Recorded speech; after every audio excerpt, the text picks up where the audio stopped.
Okay.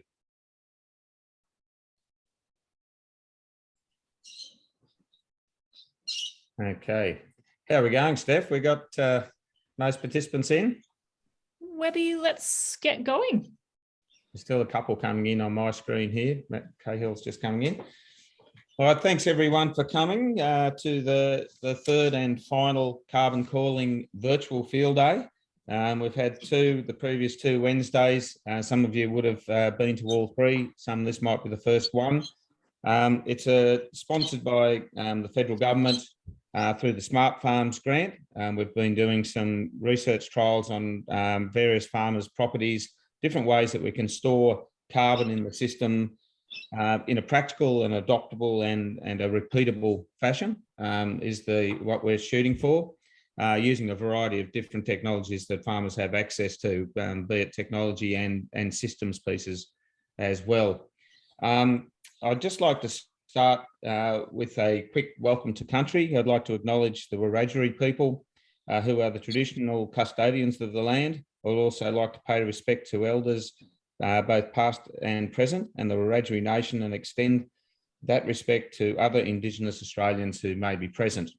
As I've said in the last two meetings, I'm learning a bit of Wiradjuri, and my favourite saying is Dargunna Nana, Nurumbang Nana, which means care for soil, care for home country, which sets us up for what we're trying to do with this whole project. How do we look at increasing our profitability as farmers, but also increasing the legacy in which we leave behind on the landscape? And I think the two major motivations for farmers is this profit and legacy. And sometimes profit can be at the expense of legacy. What we're trying to do is work a way that we can find to do a virtuous cycle, basically, where you're improving profit at the same time as improving the legacy of your landscape that you're leaving behind you.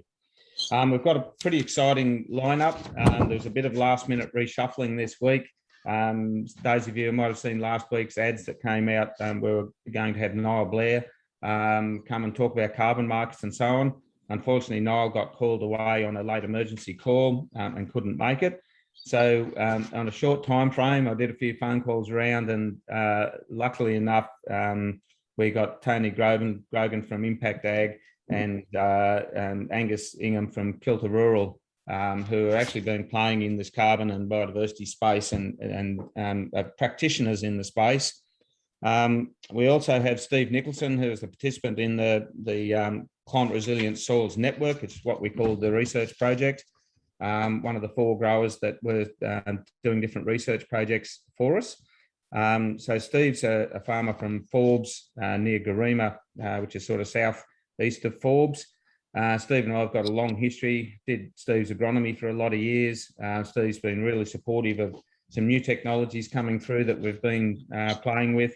And one of the district's leading growers and rightfully proud of his operation. So Steve and I will have a bit of a chat directly about what's happening on his farm with the trials and more broadly with his ambitions around carbon and biodiversity trading. Then I'll have a bit of a look at what the research directions for SoilCQuest are over the next little while, over the next few years, where we're setting our sails for. Give a quick 10 or 15 minute overview of that, and then we'll dig down on the monetization of carbon and biodiversity. What do the markets actually look like? How big are they? Where are they? How mature are they? Through practitioners' eyes. So without further ado, what we usually do, we've had Will Reid, who's a videographer, go and take some video on our farmers' properties.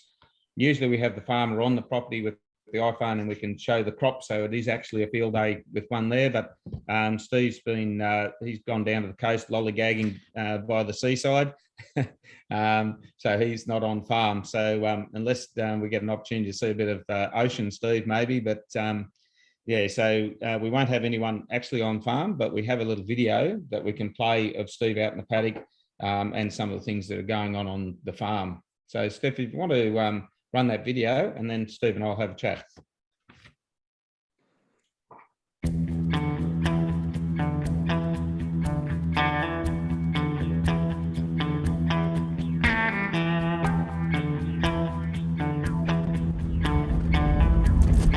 what we looked at doing here is that we relocate the fences. We try and run our paddocks north-south and work out exactly where the drainage lines need to go and where tree lines need to be planted if necessary. Then we put those fences in and then we just start the project. We fence off our creek line, so the fence line's there, and you keep 100% ground cover at all times. The crop paddocks are then able to be cropped at 100%, so a paddock like that, 20 years continuously cropped, so that's productive country. But you don't have to cause degradation, you don't have to cause erosion, you don't have to cause siltation. None of those things have to happen with the technology we have today. Today's big thing is we're trying to increase soil carbon. That is all new technology, but it's still technology that we have. We can implement it and we're doing it now. If you just implement really first world, best practice, you can start to turn the amount of carbon in those soils and the productivity of those soils, but it takes a long time. Add compost and you help fire it up, help kickstart the whole system, and that's going to shorten that time frame. In this trial we're looking at ways that soil is made ready to store carbon. So we've chosen barley as the crop here, so it's the Latrobe barley, 100 acres, 40 hectares thereabouts. So we've got rows that are treated versus rows that are not, about 20 of them across the paddock. So there's enough there for good strong statistics. So we'll get some good scientific numbers out of it. In an ideal world, rather than it take us 10, 15, 20 years to take a soil that's, you know, completely depleted up to first-class agricultural soil, we'll shorten that down and we might be able to do that in 3 or 4 years. Because you put soil carbon in there, your soils will be healthier, your crops will grow better, you'll make more money. So everybody wins. The whole thing becomes more sustainable. It'll be a complete game changer if they can make it work.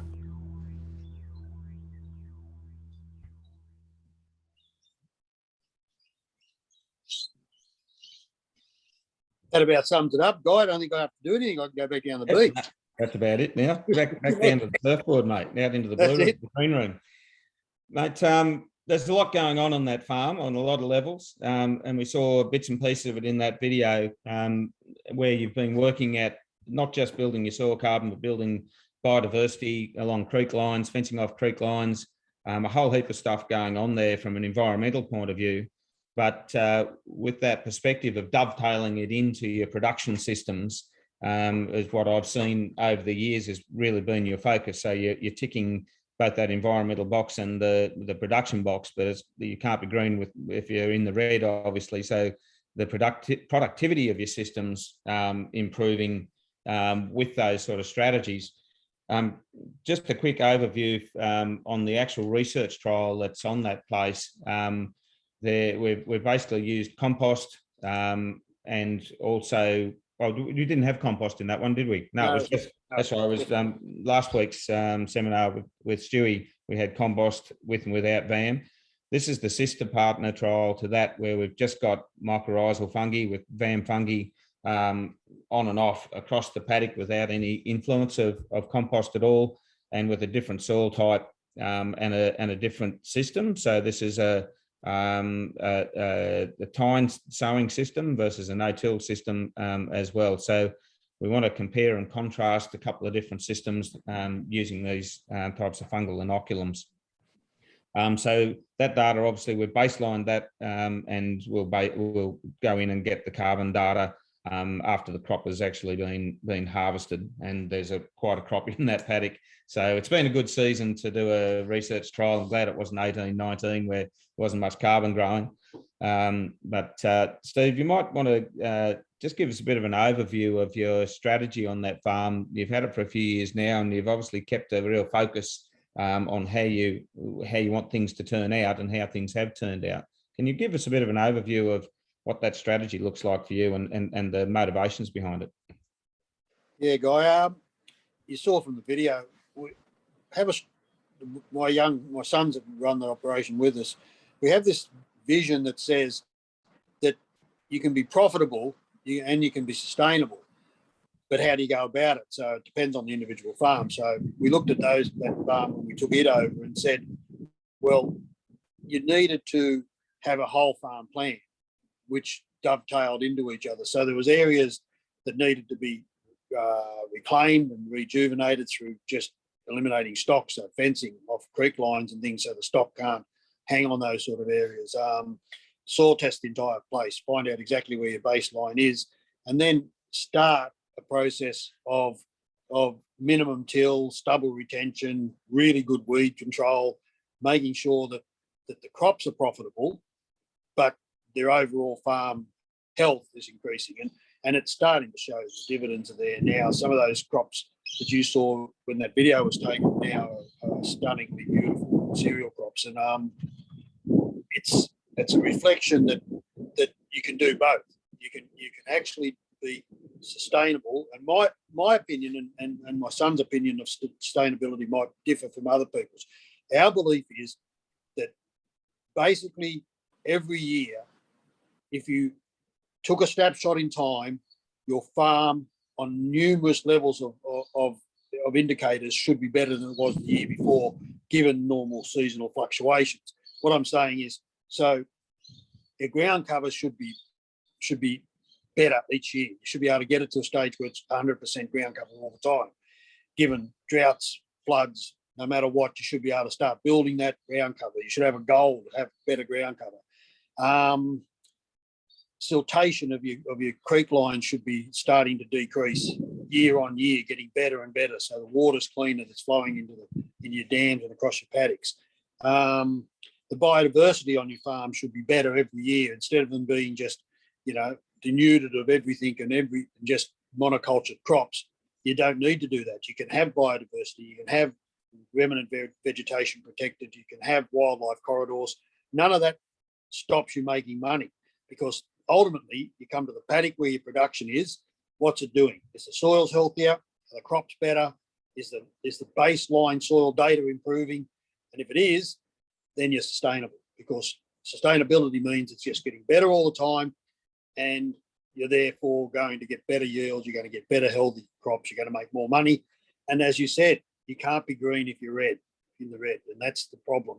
All this talk that everybody goes on about is still, in most instances, governed by your financiers. If you're not making money, if you're not making your repayments, and you're not able to improve the machinery and operational stuff on your farms, you're not going to be there. So all the good intentions in the world going to make absolutely no difference, because you're not going to be there.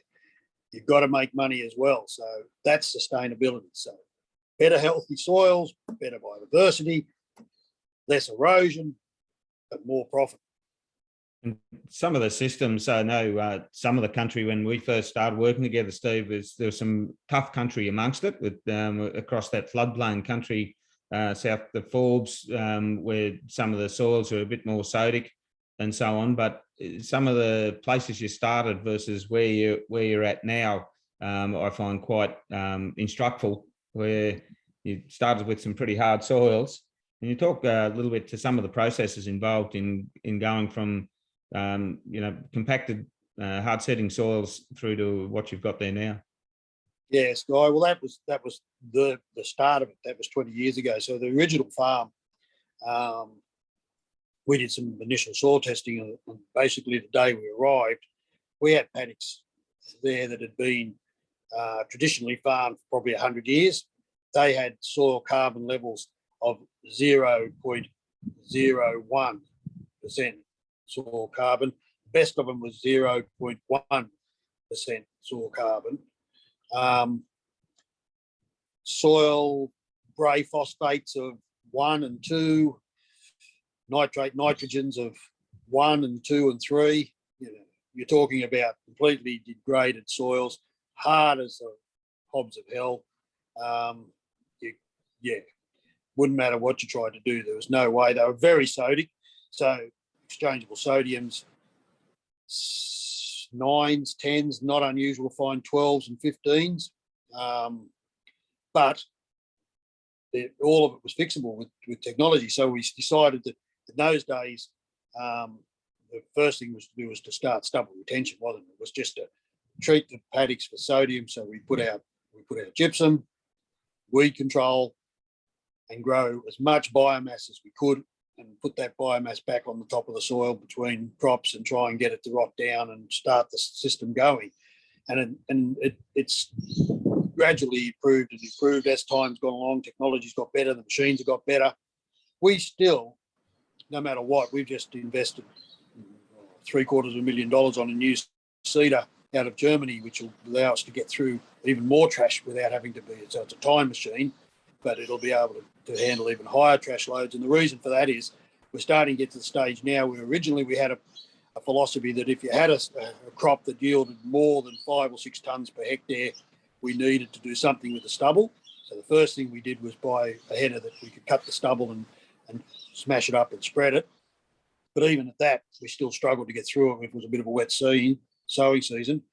Now we're hoping some of these crops at the moment, we're hoping the new seeder will be able to handle 7s and 8s tonnes per hectare crops, stubble residues without having to burn. So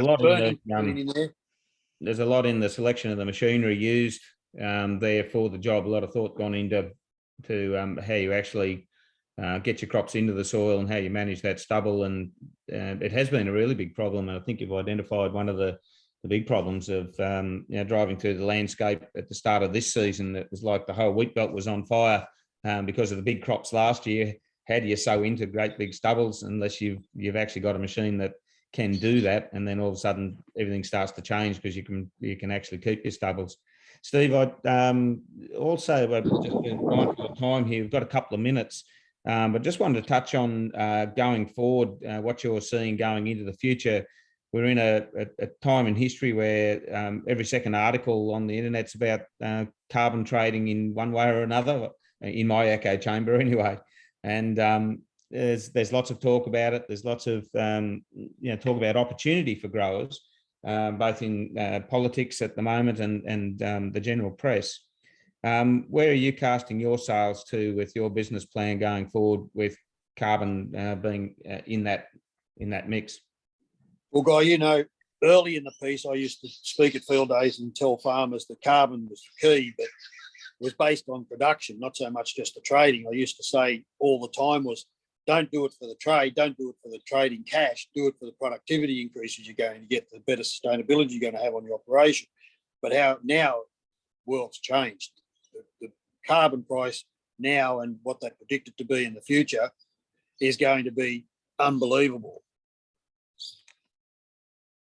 Yep. So you're building that into your business plan as you. Yeah, it's going to be a real key driver. If the carbon price, and now we can stack carbon, means that we can actually put carbon trading into our gross margins. So therefore, it will speed up the amount of cash that's available then to do the other things you need to do, which is the soil emollients, the technology you're developing, better machinery. Farmers will be able to afford to be able to do things because of this cash flow coming in as part of the carbon trade. I'm dying to get going. Like, we've got data there now for 20 years. So the paddock I was talking about, it went from one near my house. We've got 20 years of data. It went from 0.1% organic carbon to it's been tracking constantly at around about 1.8 to 1.9% carbon now. And that's 20 years of consecutive cropping. So it does work. You can build soil carbon, you can farm it.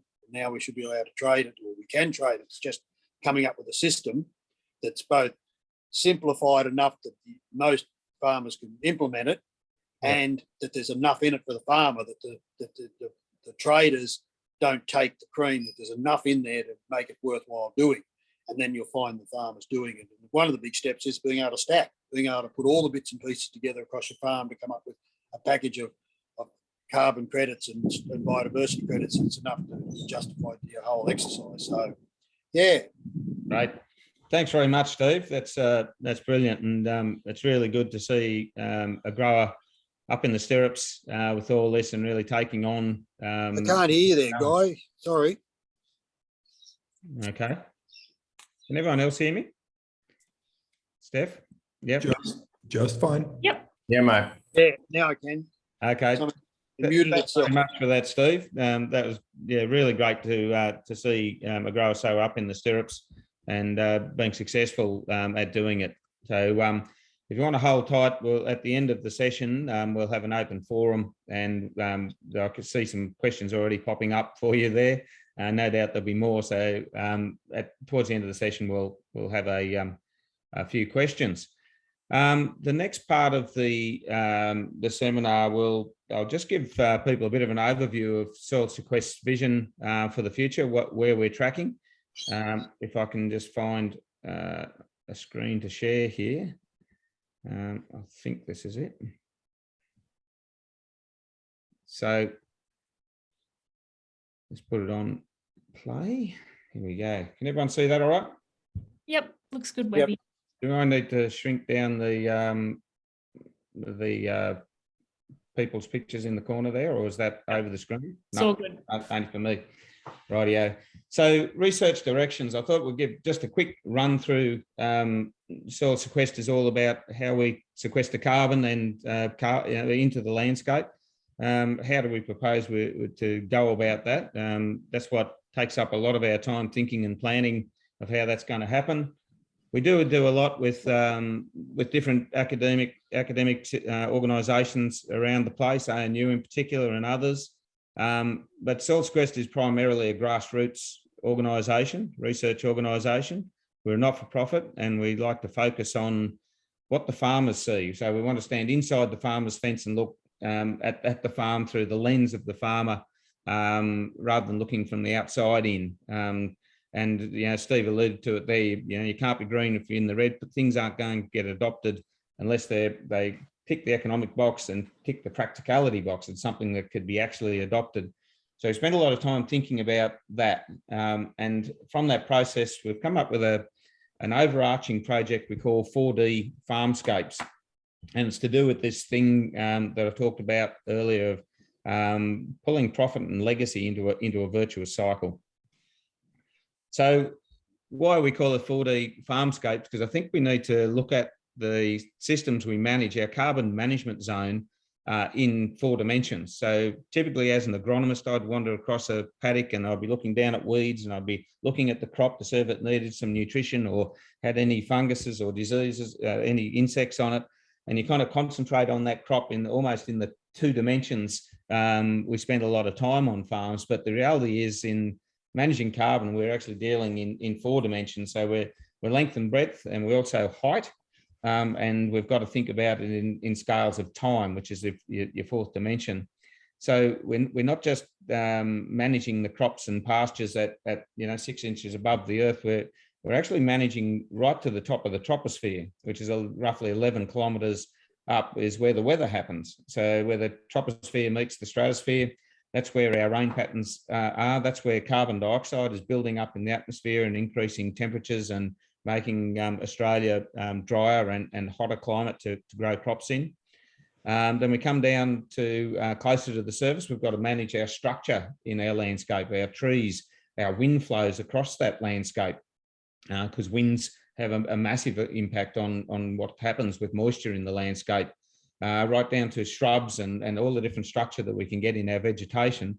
And then we've got to go deeper than the 6 inches that our crops are growing in. We've got to go down as deep as it takes to get down to the aquifer, because it's aquifers we're managing as well, for irrigation and for how aquifers impact on surface waters as well. So the carbon management zone, we've sort of got to take a broader look at what is actually happening there. And we're in that management zone, in that area 11 kilometres above us. We've got all these freebies that exist. So we've got all this carbon, for one, that is generously donated from various industries from around the world, that's building up there. And that's actually a resource for farmers if we can work out how to trap that carbon back down into the landscape.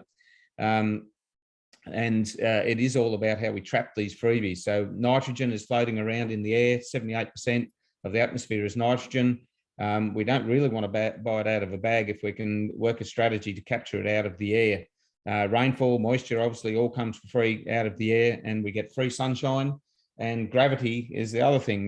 Gravity comes for free, and that's something we can actually look at managing for free on our farmscape systems.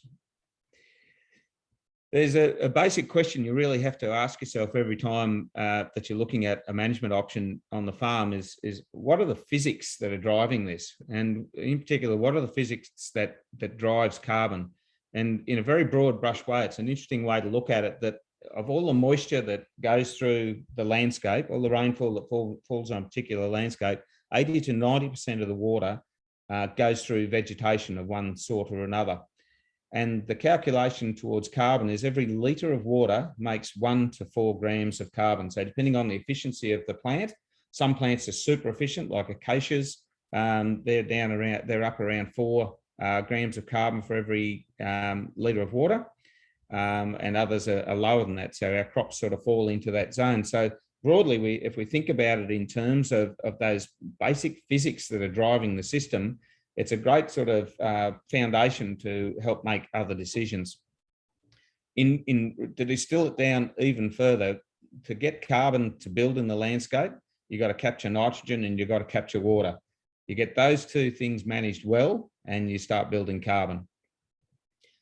So to tease that out and think about it more, come down out of the clouds a little bit and think, right, what are the practicalities? How do we look at this carbon building system and this designing the agroecological landscape to benefit production and to benefit carbon sequestration and to benefit biodiversity gains? What are the lenses that we need to look through? So we've divvied them up into all the different things that in agriculture we would need to look through to actually get a bit of a handle on how we calculate the types of carbon opportunities that we might have around us on our farmscapes. So I'll just go through those one by one. This seminar is all our cropping trials this season with the Climate Resilient Soils Network being mainly in the cropping space. So I'll focus mainly on cropping. But there's 6 tiles here that we're looking at, from cropping, livestock, what we call fodder alley sequestration trees, giving it a special tile because of its importance, biodiversity, water, and energy and waste. Let's have a quick look at cropping. What are the sorts of things that we can actually do in cropping that might store carbon? Stuff that Steve was talking about, and stuff that Toby and Angus will talk about later, and Albie. Number one, I guess, is the Hippocratic Oath that doctors take, do no harm. It's the same on a landscape. Tillage operations, sometimes strategic, but overall, you've got to put it in the context of actually what the physics is saying. And the physics of tillage is that for every tillage operation, depending on the soil type and a few conditions, but roughly about 250 kilos of soil organic carbon is lost per tillage operation. Now, we don't see it disappearing out of the soil because carbon dioxide's a clear, odorless, tasteless gas. So it's like this ghost that disappears out of the soil. I always say to growers that if it was a purple gas that stunk like rotten eggs, then we might take more notice of our carbon disappearing from our soils. But when you do till the soil, you think, righto, what's the strategy here? Am I going 1 step back and 2 steps forward? Or am I going 2 steps back and no steps forward? So you think about it in terms of what physics is telling you. And every time you till, you're losing roughly 250 kilos of soil organic carbon. I took this shot. This is from our first seminar a couple of weeks ago, earlier in the year, with Luke and Alex. This photo just epitomised everything that you can do towards trying to trap carbon in the soil. So we have Luke on the right there looking at his paddock, and he's got a mindset on soil fertility. So that's probably the first thing you need to start with, is actually be trying to get your soil more fertile and digging and delving into ways you can do that. He's got a zero-till planter planting into stubble retention that was a arrowleaf legume crop, so he's got a legume in rotation. He's got that machinery on controlled traffic, so he's not compressing his soil and taking all the air spaces out of the porosity out of his soil. So he's keeping his soil tilth and nice and effective. And in this particular instance, we've inoculated the canola with a soil carbon inoculum on the seed, just as a cherry on top of the whole system. But that's a photo of a pretty complete system for carbon sequestration. That's the crop. Angus, you asked earlier what the crop looks like. That's it. A week or so ago, 970 canola, looking brilliant. Got an understory of arrowleaf that's coming through it, fixing nitrogen all the way through. That crop hasn't had any urea at all, and it will probably, the wheat crop that'll follow it will not need urea either, because we'll strip that canola, and the arrowleaf will have been pumping nitrogen into the soil all season long, hopefully enough for a wheat crop next year. So that'll be 3 seasons in a row with 3 big crops with no synthetic nitrogen applied. Why is synthetic nitrogen the bogeyman in the room? I guess it's, you know, I've spent a lot of time in agronomy and I've sold a lot of tons of urea. So I can't claim holy ground that I've never used urea. It's a great tool, makes things grow. If you haven't got any nitrogen in the soil and you're going to pop it in the neck for yield, then, you know, you've got to make that economic decision and apply it.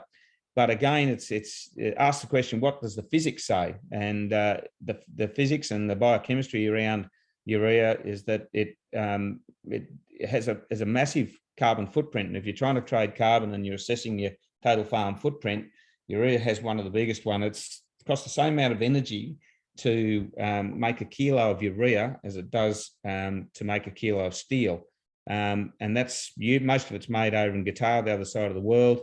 They manufacture it with this huge carbon footprint, chuck it in a boat, a big steel boat, and burn a heap of diesel to get it over to Newcastle port. We throw it in a big steel truck, use a heap of diesel to get it out to Forbes. So we throw it in a big steel spreader and tow it with a big steel tractor, burn a heap more diesel and spread it out over the paddock. Wash it in with a little bit of rain and lose about 50% of it back up into the air, some of which is a greenhouse gas nitrous oxide with 310 times the global warming potential as carbon dioxide. So really potent greenhouse gas.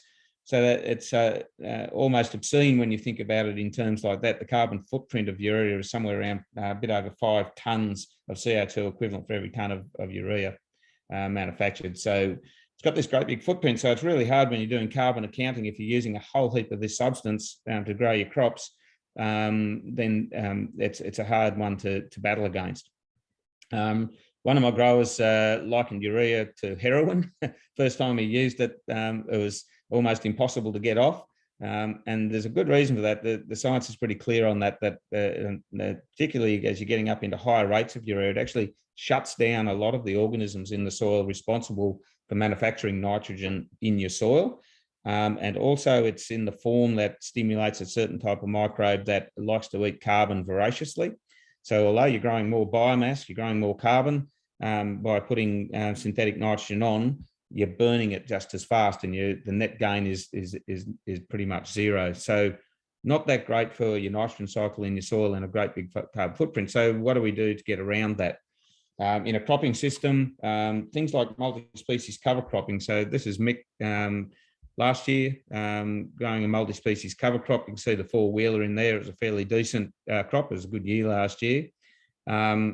Lots of legumes in that system. So we've got these nodules that are making nitrogen for free, sucking it out of the air and stabilising it in the soil. We want to let the water in as well. So we get some diversity of roots, some tillage radish and various things to actually produce the physical channels to be able to take the water from the surface down into the subsoil, which is where we want that water to go. The subsoil is the bucket where we want to store the water. Lots of different types of plants in a multi-species cover crop, obviously, where you've got a diversity of exudates that come off those roots, and you're feeding a diversity of microbes, and you start setting up a soil food web that has a nitrogen cycle component to it and other nutrients. So you start building nitrogen in your system from legumes and from multiple root types in that soil that kickstart your soil food web to drive the nitrogen cycle. So you're getting that free nitrogen coming down into your system from that 78% nitrogen that's in the air, rather than out of a bag. That paddock was crimp rolled. So this is a non-chemical termination with a chevron pattern roller that just crimps over the crop to try to create cover while leaving the roots intact. So you hang on, jump one there. So what Mick Wettenhall affectionately calls his one-way valve. So you let the water in, but don't let it out. So you've got all these root holes to let the moisture down deeper into the profile, but you've got this cover on top of the soil that prevents evaporation taking that water out. So it's a great way to store more water in the soil. So when you've got two cockies having a beer together and they say, how much rain did you get, mate? You want to be able to say, we got all of it. And this is a great example of it. So you can see the conventional tillage system on the right. This was actually after 3 fast inches of rain came dumped on this landscape. No-till and cover crops on the left-hand side. And you can see straight away, the eyes can tell you what's going on there. The no-till cover crop system has actually absorbed all that rain, even though it was fast and hard. It wasn't too much for the paddock. It just soaked it up like a sponge. With the one on the right, that water's going to run down the table drain and away from the paddock. So you haven't captured that opportunity of that rainfall event because you haven't managed the soil to be receptive to rain events. And as we go further and further into a changing climate, our storms are going to become more intense, bigger lots of rains, harder and faster, and less of them. So overall, lower rainfall quantities coming to us, but in bigger, heavier events. So we need to get our soils ready for that sort of system.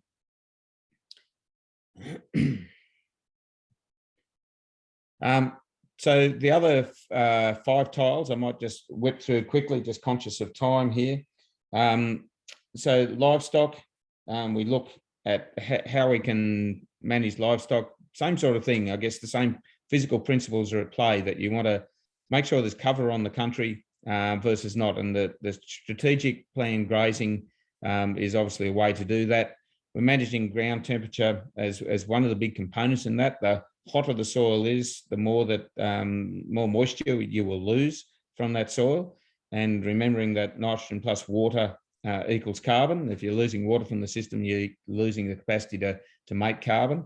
You can see there 43 degrees on bare ground, 24 on fairly low mode ground, and then 19.5 where you've left a bit of length in the pasture. So we're sort of managing our pastures with that in mind.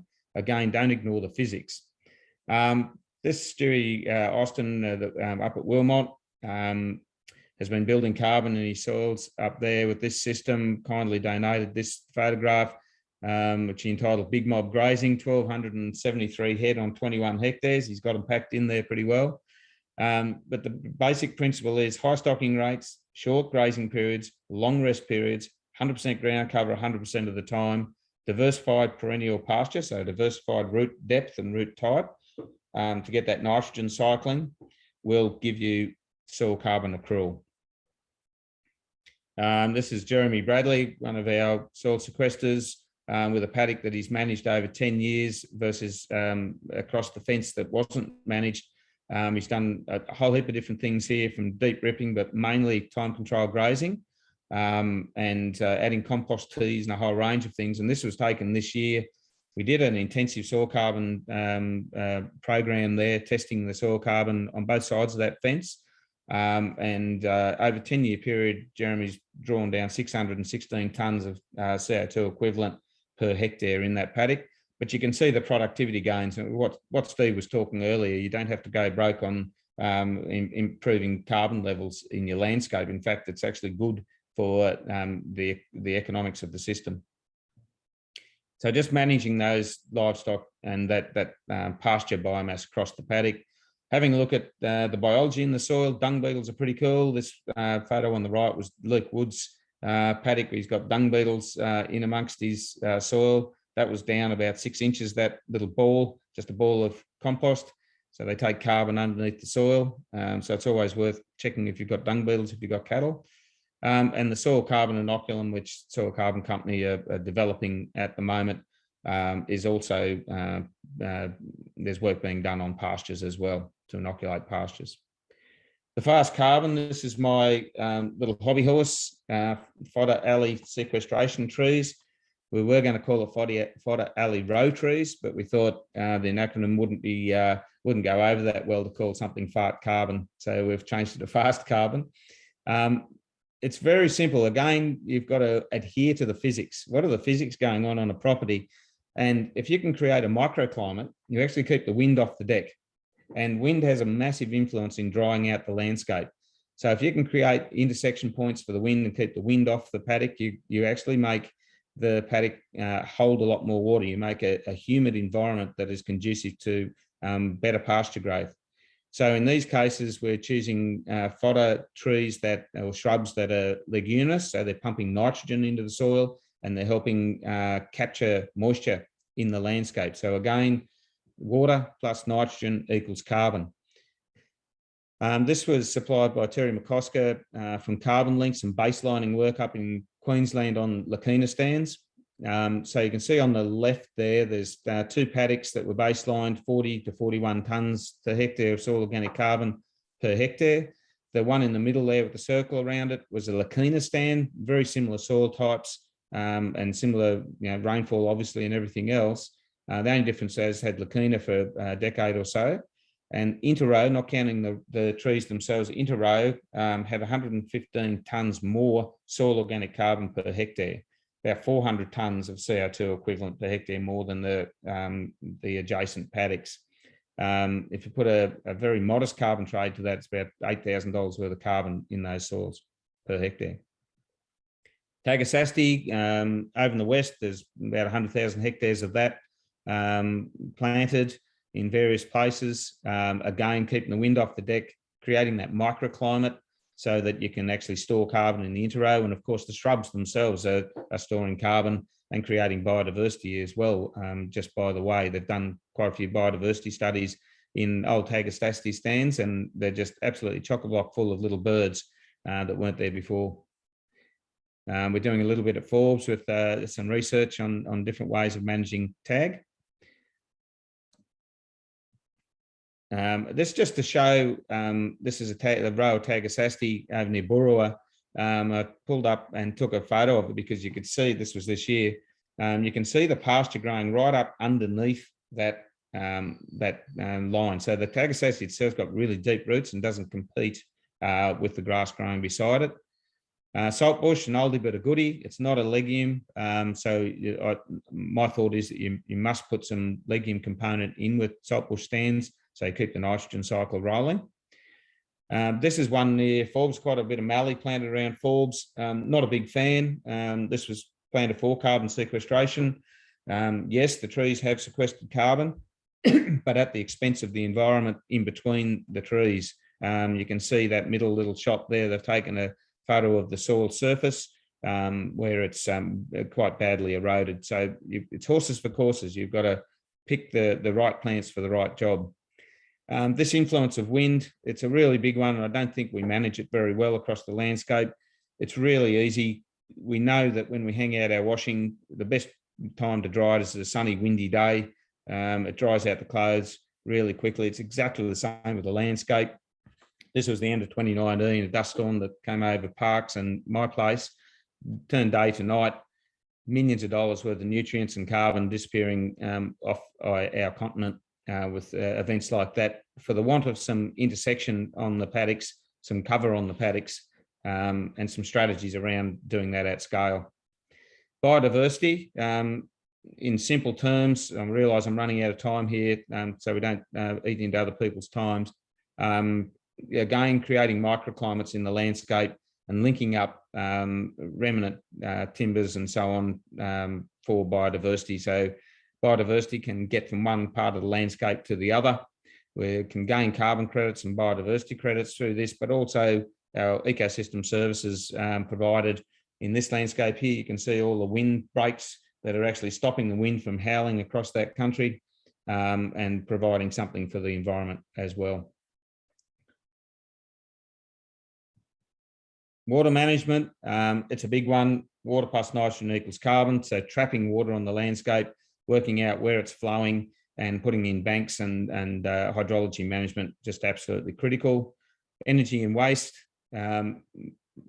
simple process of keeping the wind off the deck again. So instead of fodder trees or biodiversity plantings, you've got physical structures there slowing the wind down, really good for growing pastures in between as well.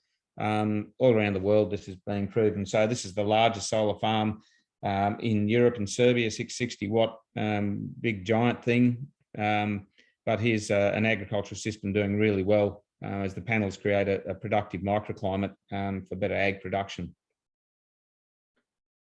So we're trying to integrate via intelligent agroecological design where profit and legacy exist in a virtuous cycle. A really quick flying summary, and if you've got a piece of paper, write some of these down, because this is really what drives the carbon on properties, is to trap water and nitrogen, and you trap carbon. 1 litre of water, you trap between 1 to 4 grams of carbon. It's a nice simple way to think of the management of your landscape. Keep the wind off the deck, create microclimates. Think about your paddocks in terms of microclimates and how much moisture you're losing with wind events. Maximise your natural nitrogen. You've got to get legumes into the system any way you can. You've got to really emphasise the legume component of your systems. Make your soil a one-way valve so you can trap water and trap carbon. And harvest and utilise the freebie. So when you look up into the sky, you're not just looking at the clouds giving you rain. They're the obvious ones, but you're looking at the sunlight. How do I actually capture the most amount of sunlight? Because photosynthesis drives the carbon production and drives the vegetation. So you've got to have plants growing in the landscape to actually capture that sunlight, to capture that carbon, to capture that water, to capture that nitrogen, and manage your gravity on your properties. And number 6, the most important thing, don't fight physics, because physics don't care. Physics will win in the end. So if you think about it in terms of what are the physics of the thing that you're trying to do, and you try to work with nature, work with physics rather than work against it, because if you go toe to toe with physics, physics will win. So thanks very much. That's me in my little spiel on what SoilCQuest is up to. If I can just get the share off here. So all those things is each of those 6 icons is where SoilCQuest is focusing on. So we've got different projects evolving at the moment where each of those icons are under the lens. So we're developing those projects up as we go. Excuse me, I'm going a bit hoarse now. So up next, we've got Toby Grogan. Toby, thanks for being so patient, and thanks for coming on earlier. We thought you might come on a little bit later, so it's nice to see you here and see the context which is evolving. Toby is part of Impact Ag that has had a bit of press through the last 12 months on various carbon markets that they've been involved with. I won't give any spoilers. I'll hand it over to you, Toby, and you can give some background on what Impact Ag are up to and the context of the carbon markets. Thanks, Guy. Firstly, can you hear me all right? And can you see my slide deck? Yep, looking good, Toby. Yes, great. So, as Guy said, from Impact Ag, we manage farms all over Australia, and we manage them in a fashion where we are building our natural capital on farm. And when we refer to natural capital, it might be carbon, biodiversity, water cycles, etc. And one of the things I do for the business is try and measure and monetize that natural capital in addition to our farm productivity. So today, that natural capital component that we're talking about is carbon, and Guy's asked me just to give you a bit of a 101 on carbon, on the carbon markets. I know lots on the call will know most of what I'm going to talk to, but I'll give you the full run through. So we're talking about 1 carbon credit equaling 1 tonne of CO2 equivalent, which is equivalent to, I think, 3.67 tonnes of soil organic carbon. There's multiple methods for generating a carbon credit, usually through reduced, avoided or sequestered carbon. And again, if you're growing vegetation or building your soil carbon, you're sequestering carbon. All the methods available need to be independently verified and credited, and they can be done through regulated and private markets. So regulated is a government operated market. Private market, typically more common in the US, is non-related to any legislation. And purchases are typically compliance or voluntary. Compliance means they're operating in a regulated market. The government's telling them to find some carbon credits to buy to offset emissions. But what we're seeing more recently is a massive uptake of voluntary purchases where governments, businesses, private sector are seeking to acquire carbon credits to decrease their own emissions. So who are these businesses that are after these carbon credits? This is a slide I've been running for a while, but I could have 20 of these slides. It's every level of government in Australia and overseas. It is major emitters, it's supply chain participants. When I say that, someone like JBS making a commitment to be carbon neutral by 20 whatever. So it's just a growing list of businesses, governments, organisations that are seeking this product that farmers can produce in Australia. How do you verify and credit a carbon credit? On the right of my screen, I've got a whole range of private markets, methods, etc., that are operating, again, typically Europe or the US, that facilitate crediting of carbon credits. The Regen Network is the one in the middle. That was the one that we used, Impact Ag and Wilmot Cattle Company, to sell $1 million worth of soil carbon credits to Microsoft earlier in the year. But in Australia, we're also fortunate to have the Climate Solution Fund, which is the regulated market run by the Australian government, which enables crediting of Australian credit carbon units, and historically enables the government to purchase the vast majority of those to offset national emissions.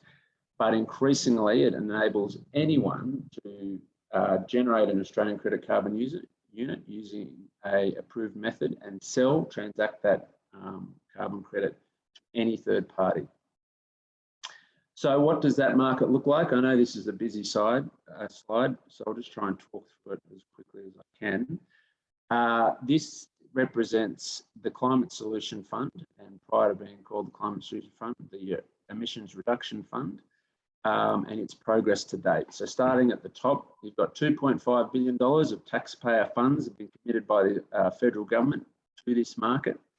$830 million have been paid. There's been 499 projects. So this is earlier this year when the government at its 12th auction purchased another round of credits. And at that time, there was 499 registered projects. Down the bottom right, you can see what the government is purchasing via a reverse auction carbon credits for. Not a great price, but they are buying the cheapest, and they provide optional contracts. So often a lot of people will go in, get an optional contract with government in one of their biannual auctions, and then once they've been credited that credit and they've got it available to sell, you know, going forward, people are going to go and find the highest price available. So, you know, certainly selling to government is an option via optional contracts, but it's not the only one. And spot price at the moment is well advanced in comparison to the government's market. The bottom right details how the credits are generated, or the methods that they relate to. So you can see vegetation has got the vast majority, and this is typically the Western rangelands where avoided or human-induced revegetation has generated a vast majority of credits. You can see agriculture. Again, not a lot of that agriculture is soil carbon related, but other methods. But there's more soil carbon projects getting registered at the moment than any of the others. So it's a sign that a lot of people following the 2019 drought are seeing an opportunity to participate, manage their country different, and access another revenue stream for their business. And finally, I think I've got a couple more slides. This one is just to demonstrate what's happening in the carbon markets in Australia and internationally.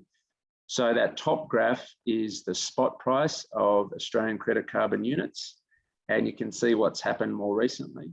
Now that is being driven by some compliance purchases, so businesses that have to procure some carbon credits due to emissions, but it's also being driven by people that are trying to obtain carbon credits voluntarily to offset their emissions, either because they want to be good corporate stewards or because they can see a risk coming forward that they're going to have to procure credits going forward.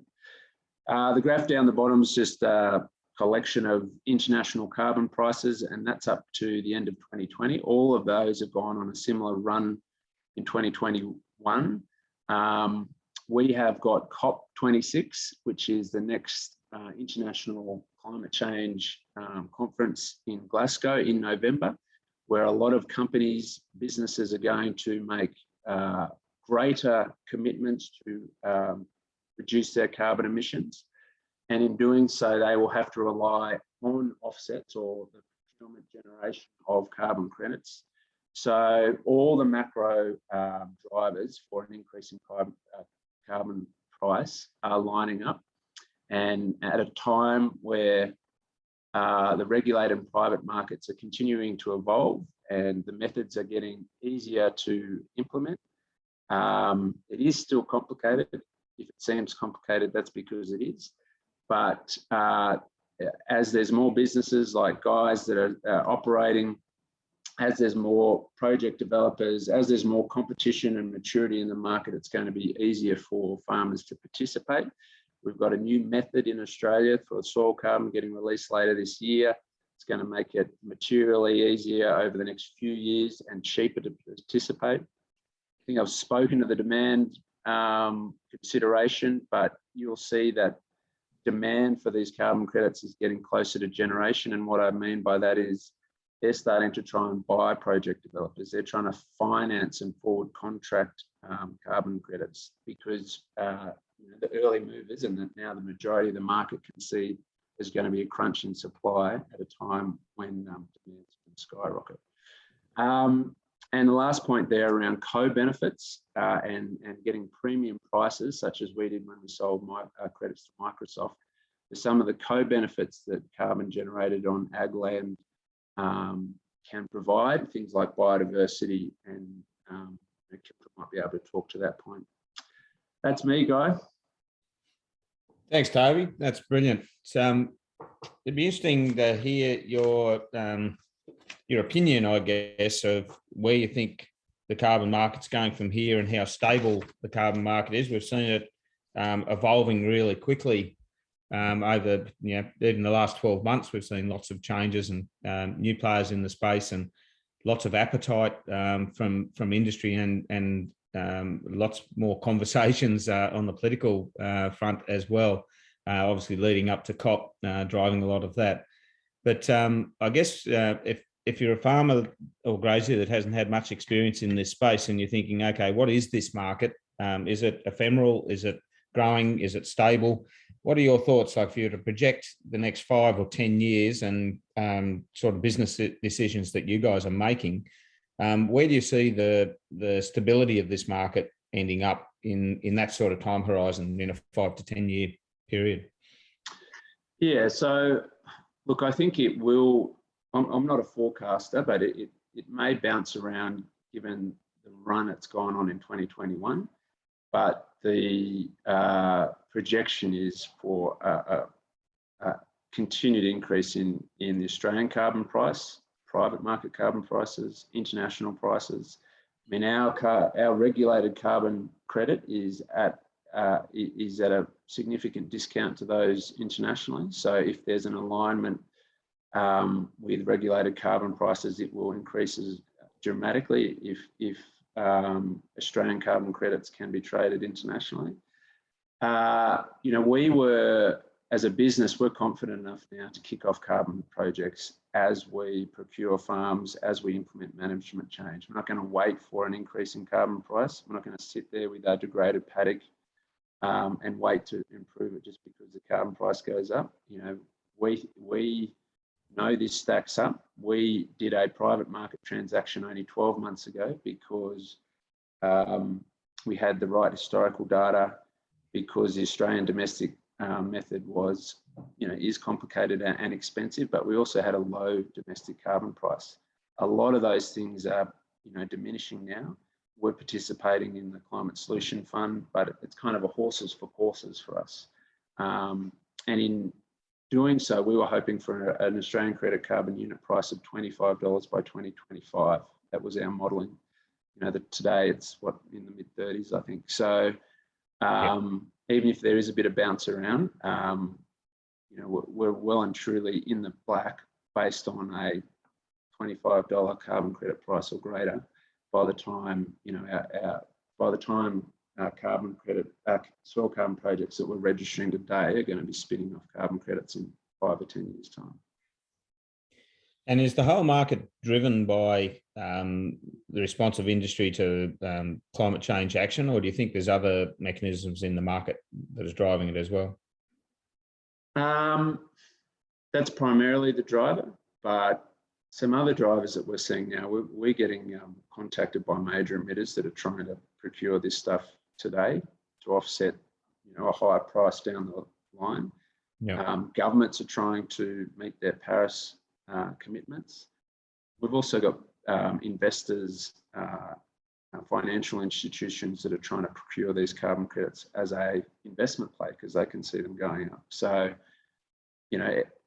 I'm not able to provide advice on how people take their carbon credits, but I think some farmers will want to contract their credits and secure, knowing that they've got a secured price. Others may be able to, fund the whole process themselves and trade on an open market. I know some people are using it as a superannuation tool. So, look, the only other comment I'd have, guys, that our exposure to the investment community that we work with, in no time in recent past or historically has there been such a transition of capital away from traditional major emitting economies stampeding towards a low carbon economy future.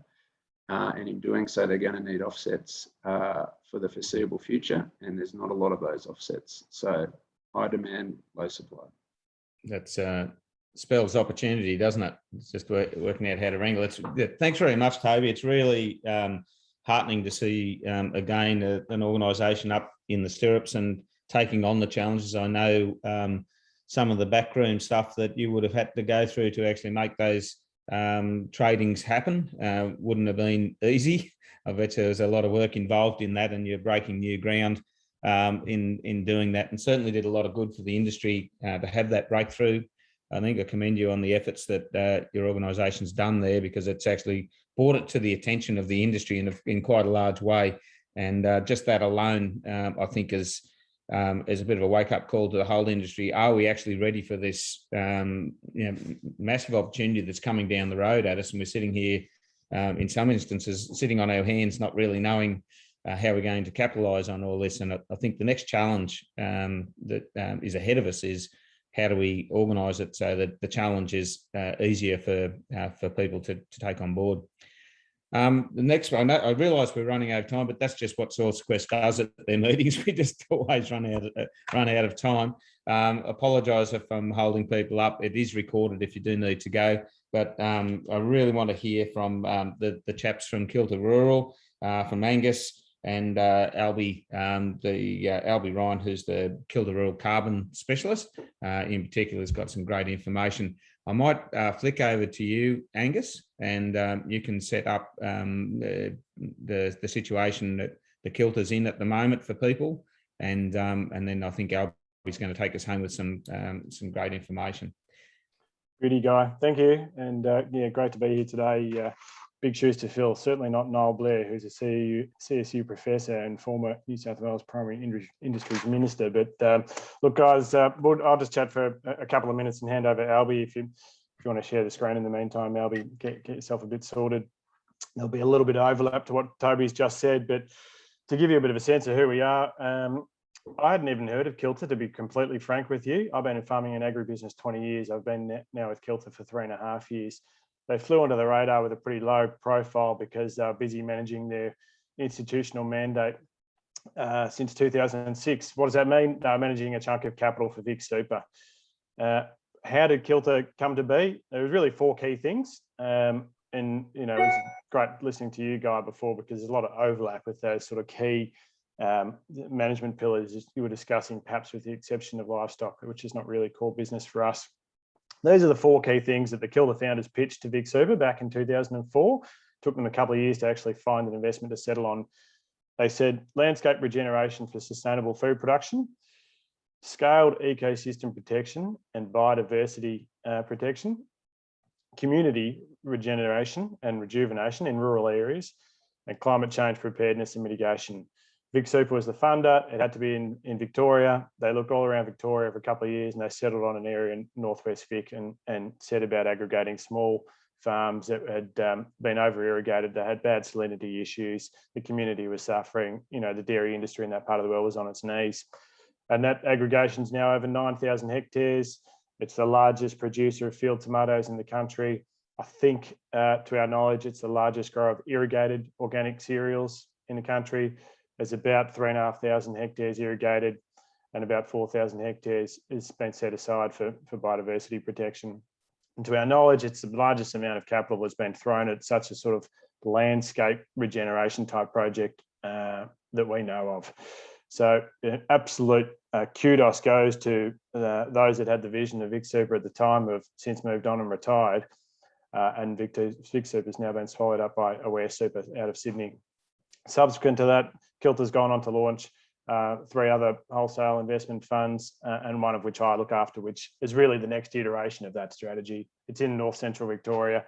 It's about putting together small, underutilised, undercapitalised farms and balancing high value ag with scaled ecosystem protection. And it all sounds quite good, but what does it mean? Well, we're just trying to do our best to grow crops in a sustainable way, a bit like Guy's presented. You know, last year we did 450 hectares of multi-species cover crops. The picture of Mick Wettenall with a 4-wheeler disappearing was just great. You know, we had a crop that looked like that. It was a Goldilocks year. And this year is shaping up pretty good as well. We're taking farms that had about 3% remnant native vegetation and trying to lift that to between 20 and 30, and where we can register those projects, you know, for carbon sequestration to generate ACCUs. So that's enough about Kilter, really. I want to be brief, and I'll hand over to Albie. He's going to give you a little bit of an overview of our experience in the carbon market, what we're doing, and his views on things. So thanks very much for the time, everyone, and over to you, Albie. Thanks, Gus. So today I'd like to focus on 3 key points. First, I'd like to share our own experiences in soil carbon and the carbon markets. And then I'll highlight the opportunities present in the national market. And then looking to the international market, I want to highlight 2 key drivers which will affect local markets and soil carbon projects in the next 5 to 10 years. So here at Kilter, we've had a spotlight on soil carbon for the past 10 years. And what we've learned is there are real opportunities in sequestering carbon into the soil. And while the market may seem complex and difficult to navigate, the benefits both financially and to soil health are well worth the investment. So our soil carbon journey began collaborating on research projects with institutions such as Melbourne University, which helped lay the foundations of proof that you could in fact sequester carbon in the soil by changing management practices. We've worked closely with past federal government initiatives, such as the Carbon Farming Initiative since 2012. And this year we registered our first soil carbon project with the ERF on our farmland. And as you can see in the photo, it currently has an impressive deep-rooted canola crop, which is starting the work of increasing the soil carbon content on that property. So our experience shows that soil carbon is an emerging market. There's no perfect information on what the costs involved are, from the costs involved in on-ground measurements to how much implementing these regenerative practices will cost. So there's uncertainty over what profits you can gain from soil carbon projects. However, the barriers to entry are being removed at a rapid pace. Past barriers being lack of research, the additional costs of regen ag, and activities-based models which predict pretty conservative outcomes. But as I'm sure you've heard over this webinar, players like SoilCQuest are changing that game and providing concrete evidence of cropping systems capable of sequestering carbon and storing it long term.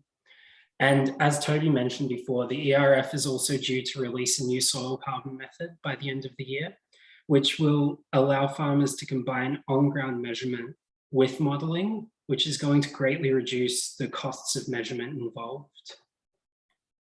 So moving on to the national market, I'll try and touch on some aspects that Tony hasn't already mentioned. So there's the government-backed ERF, which trades in ACCUs, and then there's other voluntary credits, which are independently verified, such as the Regen network. We personally prefer to sell the more rigorous verification approach, which is why we've chosen to go with the ERF over privately verified markets, because what we've seen globally is that to sell high value carbon credits, market investors are seeking offsets which have been certified by rigorous standards. And so the ERF is made up of many forms of carbon credits, from avoided emissions to revegetation projects. But currently in the ERF, soil carbon projects are only being registered with one methodology, which is soil carbon sequestration in agricultural systems. And this method only makes up 12% of the total registered ERF projects. And then of these registered soil carbon projects, they're quite skewed towards grazing, with only 10% of the registered soil carbon projects with the ERF, including management of cropping systems. Now, this is likely based on more research into increasing soil carbon and grazing systems, and often easier to implement management practices compared to cropping. And so the biggest driver in the next 5 to 10 years in the national market, which will increase opportunities for entry, is the rapidly increasing carbon price. I'm sure most of you have been tracking the ACCU prices. The spot price recently hit $30 a ton, which is an unprecedented increase of 80% in the past year. And while the ERF auction price has remained relatively flat at $16 a ton, in the next week, we'll see the new auction prices come out, which we're expecting to see hit about $20 a ton. And while I doubt we'll see an annual rate of growth of 80% continue, most experts agree that the ACCU price is probably going to rise above $40 to $50 a ton in the next 10 years, which is going to reduce many of the existing barriers to entry and lead to much greater profits as well. Now, moving on to international markets, there's two prominent drivers in international markets which will affect all carbon markets in the next 5 to 10 years. And those are the introduction of high intensity emissions tariffs and tightening regulation on lower quality carbon credits. So as we're already seeing in the EU, where they're on track to introducing the carbon border adjustment mechanism, economies with strong markets will seek to enforce the same regulations on imports coming from countries with weaker emissions reduction schemes, like Australia at the moment. And so these tariffs are predicted to be introduced into most major economies, with the US and Japan currently working on their own. And regardless of whether Australia introduces stronger emissions reduction measures, export industries will be forced into the carbon market, which will lead to more demand for higher quality government regulated offsets. In addition, we'll likely see a shift away from lower quality carbon credits, with more focus placed on rigorous government-backed credits, which can be recognized under national ETS schemes and traded internationally. So the upcoming Glasgow conference is expected to discuss new standards for certified emission reduction units, which will likely reduce the availability of cheap and easy offsets in regulated carbon markets. However, it is worth noting that voluntary markets will continue to operate, as lots of private companies have committed to their own net zero targets. And it's in the private sector internationally where we've seen some really large deals happen, such as Wilmot, and that's probably not going to go anywhere. So just to wrap up, Over our 10 years of experience in soil carbon, we've come across many opportunities and some barriers to entry, but now we're seeing access to soil carbon markets become easier and more profitable than they have been before. And soil carbon projects, especially those in cropping systems, are only a small proportion of the national market. But as we see ACCU prices shoot up and new methodologies come out, we'll see an increase in these projects.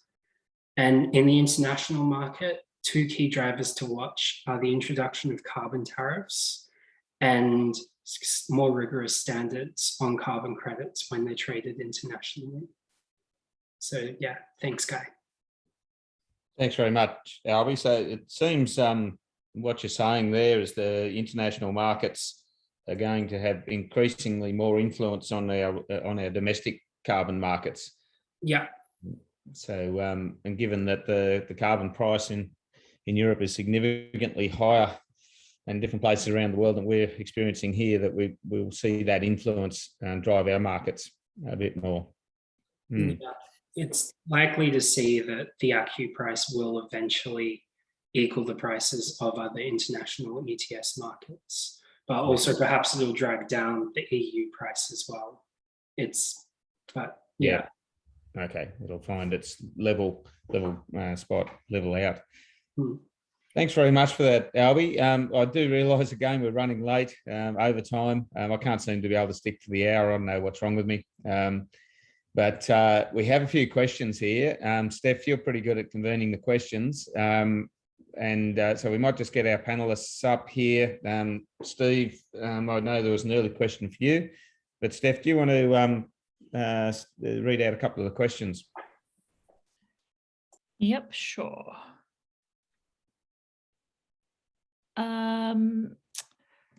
So Jennifer West asks Steve, do you have records from your baseline to your SOC levels now? Actual numbers is what everyone wants and needs more than anything else. On mute there, Steve.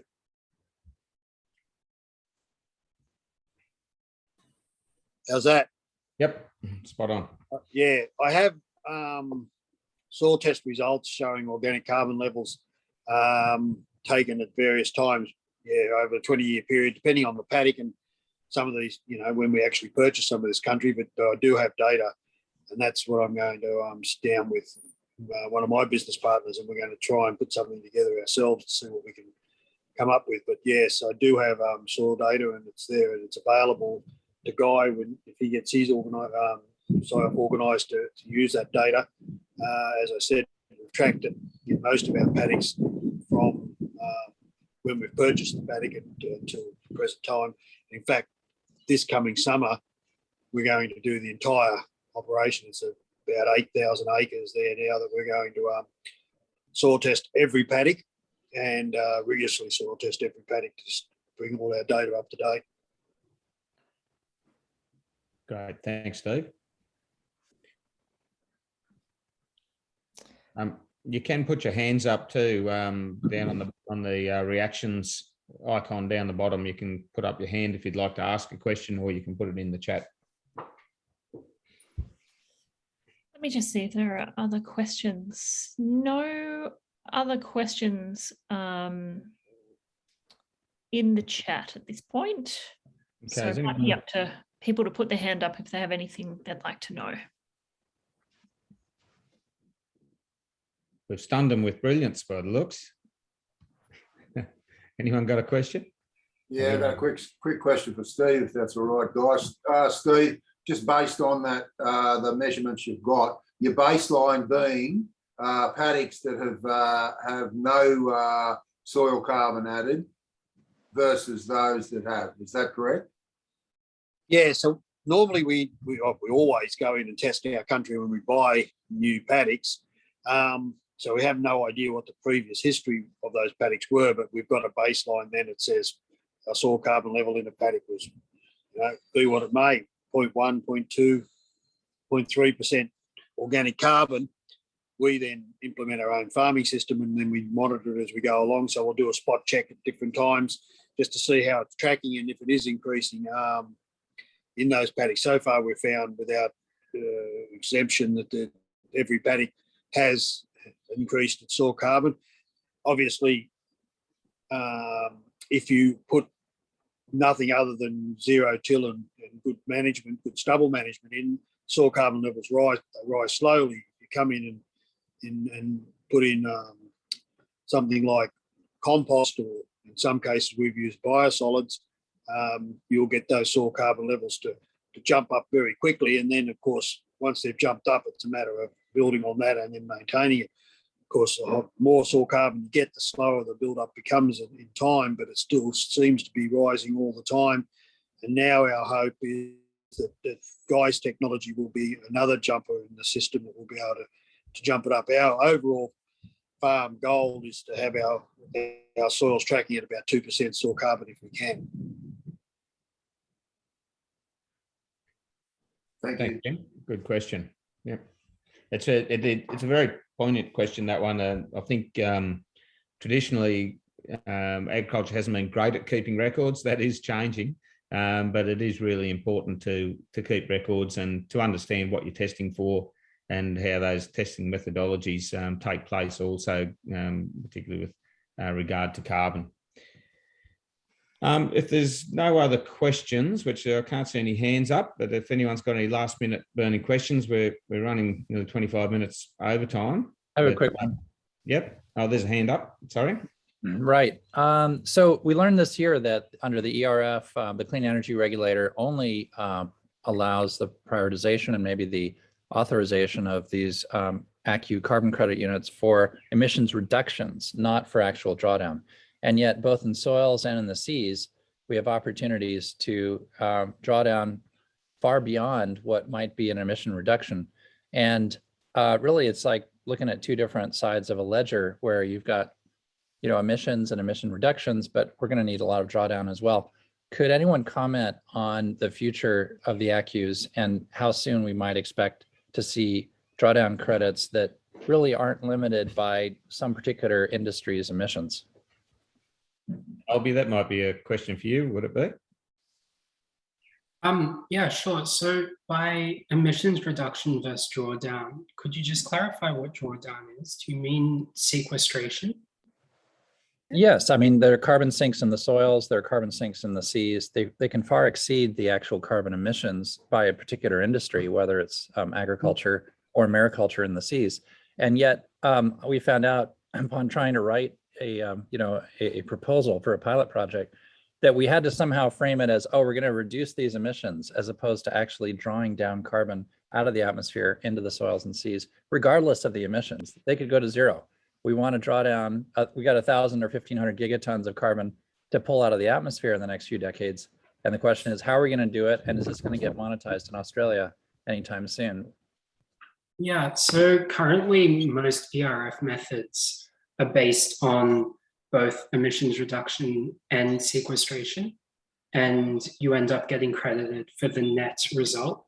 So for example, under soil carbon, you might be increasing your emissions a little bit by implementing some new practices or putting compost or fertilizer onto the soil, but you eventually sequester a lot more carbon in the soil than you emitted.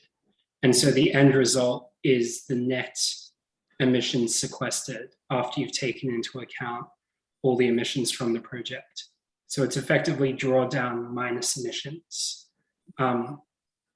And that's in most ERF methods. I'm sure there's a few that are just based on emissions reductions only, but we'll probably see those become less and less common and more of a focus on drawdown / sequestration of emissions, as they're considered sort of higher quality and more important than, a large factory reducing their emissions by a small amount. Interesting, yeah. And ERF probably stands for emissions reduction. I think we were advised this year that we had to somehow phrase a new methodology in the context of, how it's going to reduce emissions, but we're much more interested in kind of the drawdown dimensions of it. Are you saying that the emissions might be zero and you could still draw down, or very low, and you could draw down vastly more carbon than is being emitted by even a particular industry perhaps? Yes.